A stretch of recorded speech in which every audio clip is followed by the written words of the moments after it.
प्रेम पूर्वक बोले श्री सत्यनारायण भगवान की जय। आज पूर्णिमा का दिन है और पूर्णिमा के दिन श्री सत्यनारायण भगवान की कथा कही या फिर सुनी जाती है। तो आज हम आपको सत्यनारायण भगवान की संपूर्ण कथा सुनाएंगे। साथ ही वीडियो के अंत में आप भगवान श्री सत्यनारायण की आरती भी सुन सकेंगे। एक समय की बात है कि नैमिष्य नारायण तीर्थ में शौनक आदि 88,000 ऋषियों ने श्री सूत जी से पूछा कि हे प्रभु, इस कलयुग में वेद और विद्या से रहित मनुष्य को प्रभु की भक्ति किस प्रकार मिल सकती है, साथ ही उन सभी का उद्धार कैसे होगा। हे मुनि श्रेष्ठ, कोई ऐसी तपस्या बताइए या कोई ऐसा जाप बताइए जिसके करने से थोड़े ही समय में पुण्य मिल जाए, साथ ही मनोवांछित फल भी मिल जाए। इस प्रकार की कथा सुनने की हम सभी इच्छा रखते हैं। तब सर्व शास्त्रों के ज्ञाता श्री सूत जी महाराज बोले कि हे वैष्णव में पूज्य, आप सभी ने प्राणियों के हित की बहुत अच्छी बात पूछी है, इसीलिए मैं एक ऐसे श्रेष्ठ व्रत को आप लोगों को बताऊंगा जिसे कि नारद जी ने श्री लक्ष्मी नारायण से पूछा था और लक्ष्मीपति श्री हरि विष्णु भगवान ने मुनि श्रेष्ठ नारद जी से कहा था। आप सभी इसे ध्यान पूर्वक सुनो। एक समय की बात है कि योगी राज नारद जी दूसरों के हित की इच्छा लेकर अनेक लोकों में घूमते घूमते मृत्यु लोक में आ पहुंचे। यहाँ पर उन्होंने अनेक योनियों में जन्मे हुए प्राय सभी मनुष्य को अपने अपने कर्मों के द्वारा अनेक प्रकार के दुखों से पीड़ित देखा। उनका दुख देखकर नारद जी सोचने लगे कि क्या प्रयास किया जाए कि जिसके करने से निश्चित रूप से मानव के दुखों का अंत हो जाए। इसी विचार पर मनन करते हुए नारद जी विष्णु लोक में जा पहुंचे। वहां पर देवों के विदेव भगवान नारायण की स्तुति करने लगे, जिनके हाथों में शंख, चक्र, गदा और पद्म थे। साथ ही वे गले में वरमाला पहने हुए थे। स्तुति करते हुए नारद जी बोले कि हे भगवान, आप अत्यंत शक्ति से संपन्न हैं, मन तथा वाणी भी आपको नहीं पा सकती। आपका आदि, मध्य और अंत नहीं है। निर्गुण स्वरूप सृष्टि के कारण भक्तों के दुखों को दूर करने वाले हे प्रभु, आपको मेरा नमस्कार है। नारद जी की इस प्रकार की स्तुति सुनकर भगवान श्री हरि विष्णु बोले कि हे मुनि श्रेष्ठ, आपके मन में क्या बात है और आप किस काम के लिए यहाँ पर पधारे हैं, निसंकोच मुझसे कहो। इस पर नारद मुनि बोले कि हे प्रभु, मृत्यु लोक में अनेक योनियों में जन्मे हुए मनुष्य प्राय अपने अपने कर्मों से दुखी हो रहे हैं। हे नाथ, यदि आप मुझ पर दया रखते हो तो मुझे ये बताइए कि थोड़े ही प्रयास करने से वे सभी मनुष्य अपने दुखों से किस प्रकार से छुटकारा पावे। तब श्रीहरि बोले कि हे नारद, मनुष्य की भलाई के लिए तुमने बहुत अच्छी बात पूछी है। जिसके करने से मनुष्य मोह से छूट जाता है, वह मैं कहता हूं, तुम ध्यान पूर्वक सुनो। स्वर्ग लोक और मृत्यु लोक दोनों में एक दुर्लभ और उत्तम व्रत है जो कि अत्यधिक पुण्य देने वाला है। आज प्रेम के वशीभूत होकर मैं तुमसे कहता हूँ, श्री सत्यनारायण भगवान का यह व्रत अच्छी तरह से विधि पूर्वक करके मनुष्य तुरंत ही मृत्युलोक में सुख भोग कर मोक्ष को पाता है। श्रीहरि के ऐसे वचन सुनकर नारद जी बोले कि हे प्रभु, इस व्रत का क्या फल है, क्या विधान है, यह व्रत किसने किया था और किस दिन इस व्रत को करना चाहिए, मुझे सब कुछ विस्तार पूर्वक बतलाइए।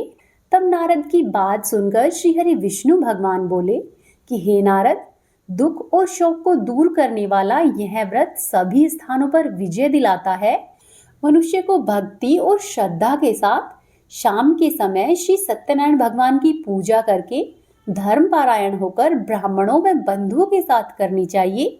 भक्ति भाव से ही नैवेद्य, केले का फल, घी, दूध और गेहूं का आटा सवाया ले। गेहूं के स्थान पर साठी का आटा, शक्कर तथा गुड़ लेकर और सभी भक्षण योग्य पदार्थ मिलाकर भगवान को भोग लगाए। ब्राह्मणों के सहित बंधु बांधवों को भोजन कराए और उसके बाद स्वयं भी भोजन करे। भजन और कीर्तन के साथ भगवान की भक्ति में लीन हो जाए। इस तरह से सत्यनारायण भगवान का यह व्रत करने पर मनुष्य की सारी ही इच्छाएं निश्चित रूप से पूर्ण हो जाती है। इस कली काल अर्थात कलयुग में मृत्युलोक में मोक्ष का यही एक सरल उपाय बताया गया है। श्री सत्यनारायण भगवान की कथा का प्रथम अध्याय यहीं पर समाप्त होता है।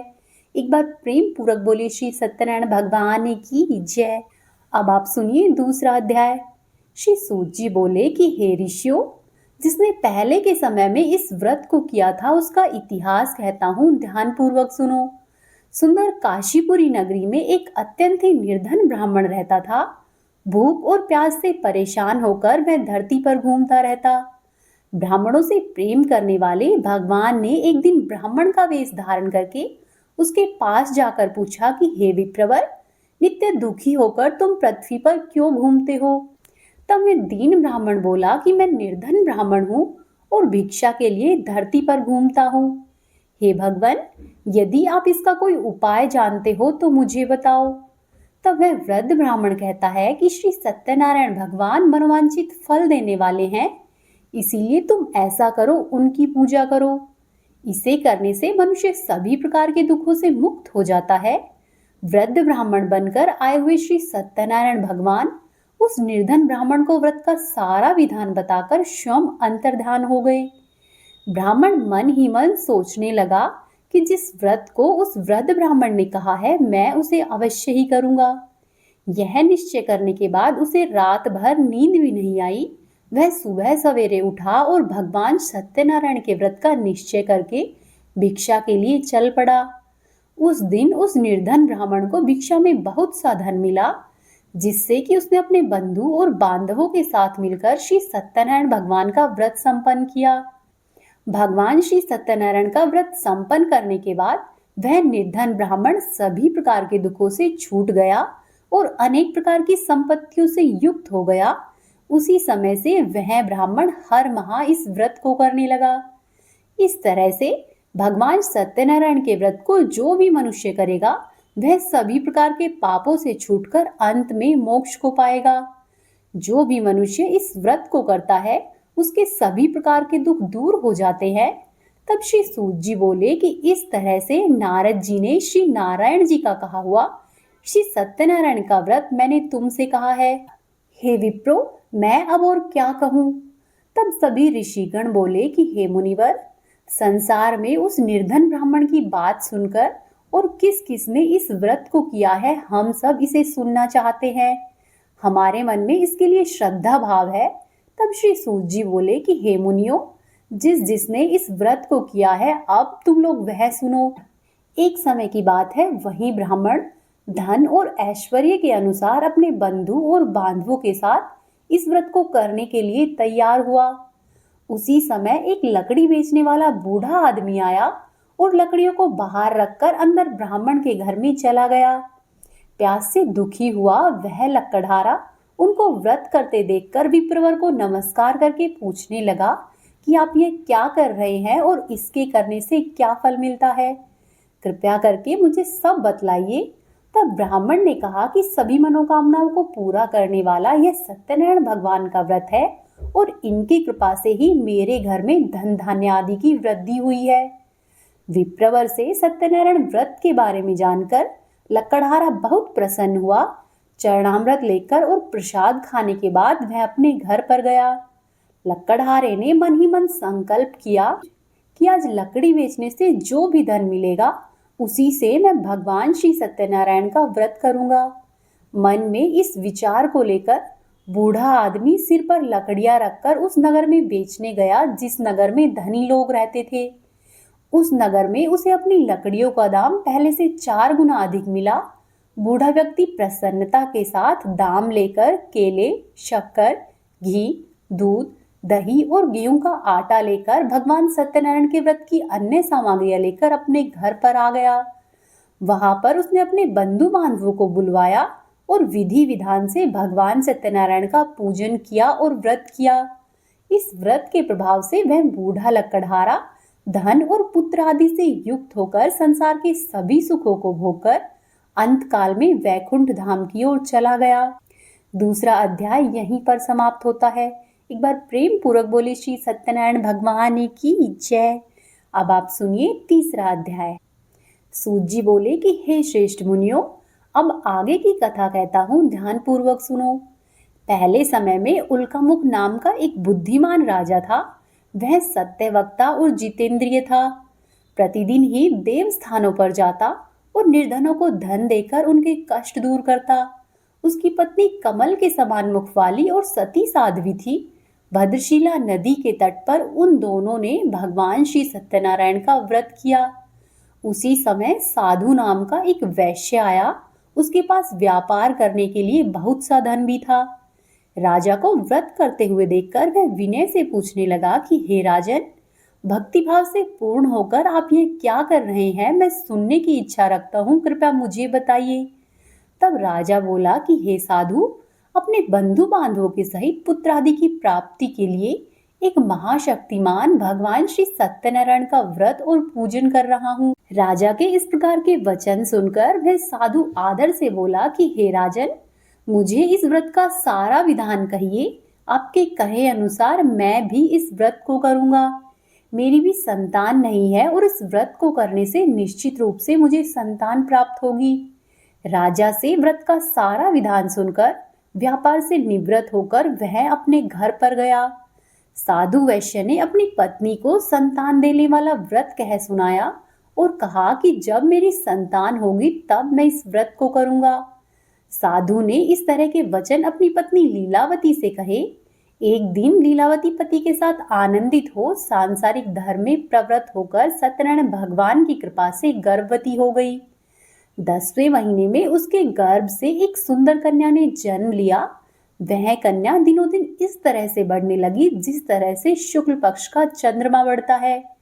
माता पिता ने अपनी कन्या का नाम कलावती रखा। एक दिन लीलावती ने मीठे शब्दों में अपने पति को याद दिलाया कि आपने सत्यनारायण भगवान के जिस व्रत को करने का संकल्प किया था उसे करने का समय आ गया है।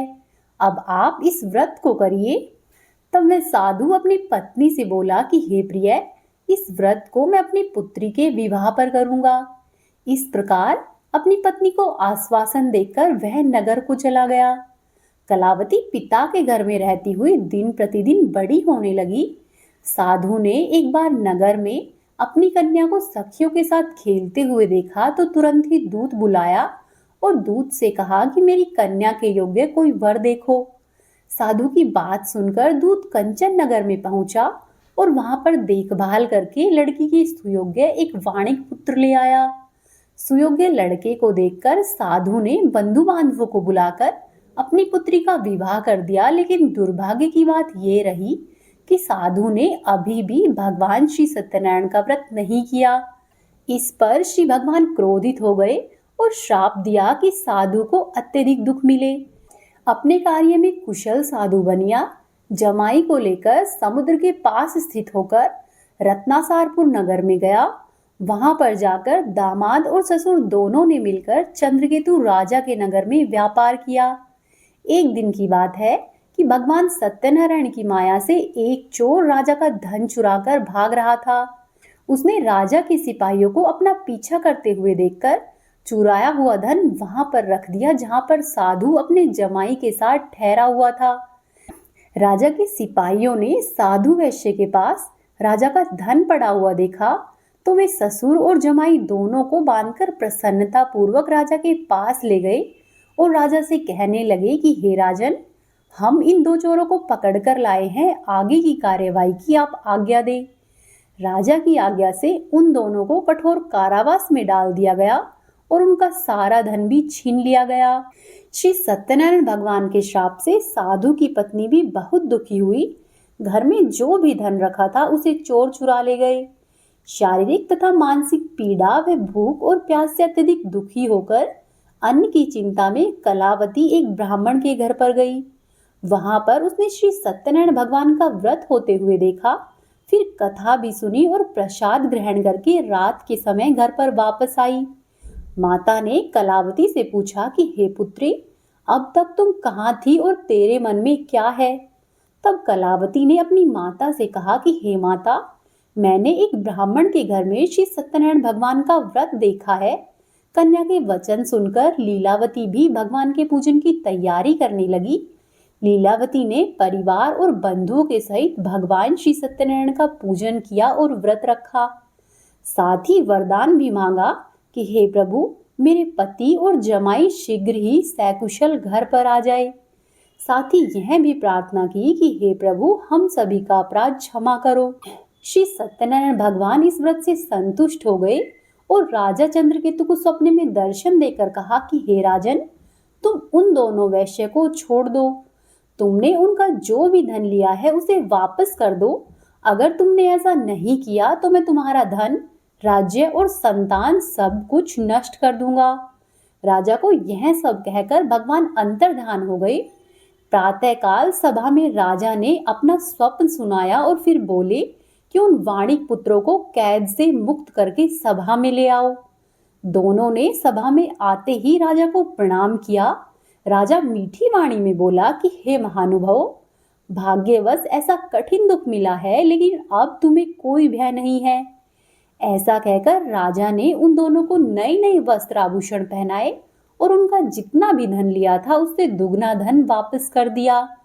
दोनों वैश्यवर अपने घर को चल दिए। तृतीय अध्याय यहीं पर समाप्त होता है। एक बार प्रेम पूर्वक बोले श्री सत्यनारायण भगवान की जय। अब आप सुनिए चतुर्थ अध्याय।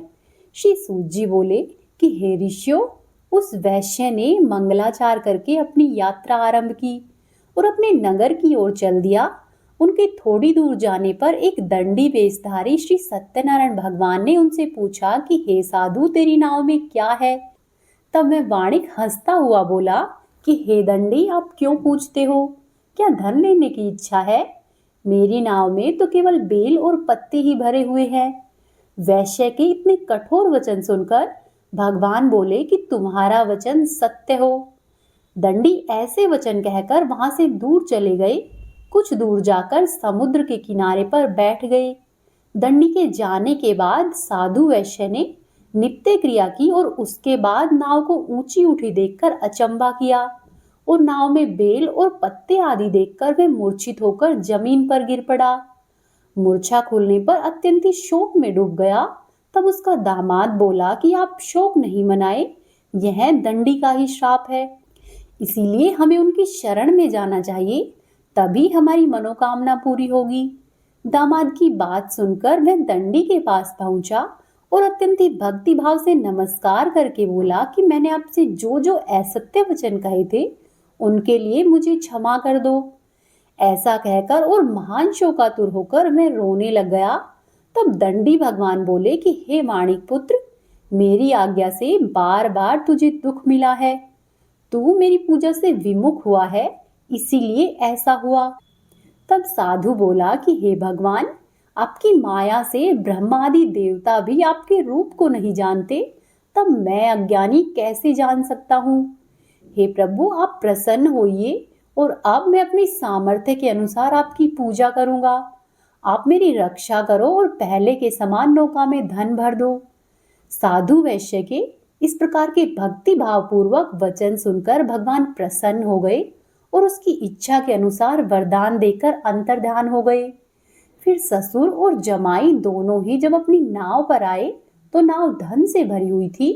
फिर वहीं पर अपने अन्य साथियों के साथ सत्यनारायण भगवान का पूजन करके दोनों अपने नगर की ओर चल दिए। जब नगर के नजदीक पहुंचे तो अपने एक दूत को घर पर खबर करने के लिए भेज दिया कि हम दोनों घर आ रहे हैं। दूत घर पर पहुंचकर साधु की पत्नी को प्रणाम करके कहता है कि मालिक अपने दामाद के सहित नगर के पास आ गए हैं। दूत की बात सुनकर साधु की पत्नी लीलावती ने बड़े ही हर्ष के साथ सत्यनारायण भगवान का पूजन कर अपनी पुत्री कलावती से कहा कि मैं अपने पति के दर्शन को जाती हूँ, तू कार्य पूर्ण करके शीघ्र आ जा। माता के ऐसे वचन सुनकर कलावती जल्दी में प्रसाद छोड़कर अपने पति के पास चली गई। प्रसाद की अवज्ञा के कारण भगवान श्री सत्यनारायण रुष्ट हो गए और नाव के सहित उसके पति को पानी में डुबो दिया। कलावती अपने पति को वहां पर नहीं पाकर रोती हुई जमीन पर गिर गई। नौका को डूबा हुआ देखकर और कन्या को रोता हुआ देखकर साधु दुखी होकर बोला कि हे प्रभु, मुझसे या मेरे परिवार से जो भी भूल हुई है उसे क्षमा कर दो। साधु के ऐसे दीन वचन सुनकर भगवान श्री सत्यनारायण प्रसन्न हो गए और आकाशवाणी हुई कि हे साधु, तेरी कन्या मेरा प्रसाद छोड़कर आई है, इसीलिए उसका पति अदृश्य हुआ है। यदि मैं घर पर जाकर प्रसाद खाकर वापस लौटती है तो इसे इसका पति अवश्य ही मिलेगा। ऐसी आकाशवाणी सुनकर कलावती घर पर पहुंचकर प्रसाद ग्रहण करती है और फिर आकर अपने पति के दर्शन करती है। उसके बाद साधु अपने बंधु और बांधवों के सहित भगवान श्री सत्यनारायण का विधि विधान से पूजन करता है तथा इस लोक के सभी सुख भोग कर अंत में वह स्वर्ग लोक को जाता है। चतुर्थ अध्याय यहीं पर समाप्त होता है। एक बार प्रेम पूर्वक बोले श्री सत्यनारायण भगवान की जय। अब आप सुनिए 5वां अध्याय। श्री सूत जी बोले कि हे ऋषियों, मैं और भी एक कथा सुनाता हूँ, उसे ध्यान पूर्वक सुनो। प्रजापालन में लीन तुंगध्वज नाम का एक राजा था। उसने भी भगवान का प्रसाद त्याग कर बहुत ही दुख पाया। एक बार वन में जाकर वन्य पशुओं को मारकर वह बड़ के पेड़ के नीचे आ गया। वहां पर उसने ग्वालों को भक्ति भाव के साथ अपने बंधु बांधवों के सहित भगवान श्री सत्यनारायण का पूजन करते हुए देखा। अभिमानवश राजा उन्हें देखकर भी पूजा स्थान में नहीं गया और ना ही उसने भगवान को नमस्कार किया। ग्वालों ने राजा को प्रसाद दिया, लेकिन राजा ने वह प्रसाद नहीं खाया और प्रसाद को छोड़कर अपने नगर की ओर चल दिया। जब वह नगर में पहुंचा तो वहां पर उसे सब कुछ तहस नहस हुआ मिला। तो वह शीघ्र ही समझ गया कि यह सब भगवान ने ही किया है और वह दोबारा से उन ग्वालों के पास पहुंचा और विधि पूर्वक पूजा करके प्रसाद खाया। तो श्री सत्यनारायण भगवान की कृपा से सब कुछ पहले के जैसा ही हो गया। दीर्घकाल तक सुख भोग कर मरने के बाद उसे स्वर्ग की प्राप्ति हुई। जो भी मनुष्य इस दुर्लभ व्रत को करेगा तो भगवान श्री सत्यनारायण की कृपा से उसे सभी प्रकार के धन धान्य की प्राप्ति होगी। निर्धन धनी हो जाता है और भयमुक्त हो जीवन जीता है। संतानहीन मनुष्य को संतान सुख मिलता है और सारे मनोरथ पूर्ण होने पर मानव अंत काल में वैकुंठ धाम को चला जाता है। श्री सूत जी बोले कि जिन्होंने पहले इस व्रत को किया है, अब मैं उनके दूसरे जन्म की कथा कहता हूँ, ध्यान पूर्वक सुनो।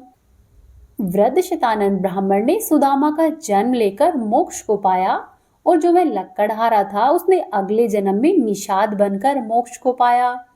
जो उल्कामुख नाम का राजा था वह दशरथ हुआ और अंत में वैकुंठ को गया।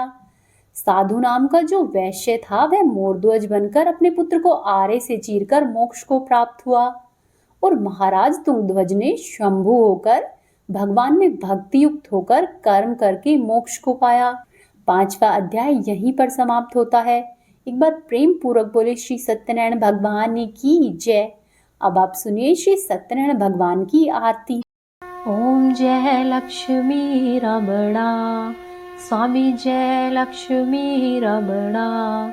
सत्यनारायण स्वामी, सत्यनारायण स्वामी, जनपातक हरणा। ओम जय लक्ष्मी रमणा, स्वामी जय लक्ष्मी रमणा।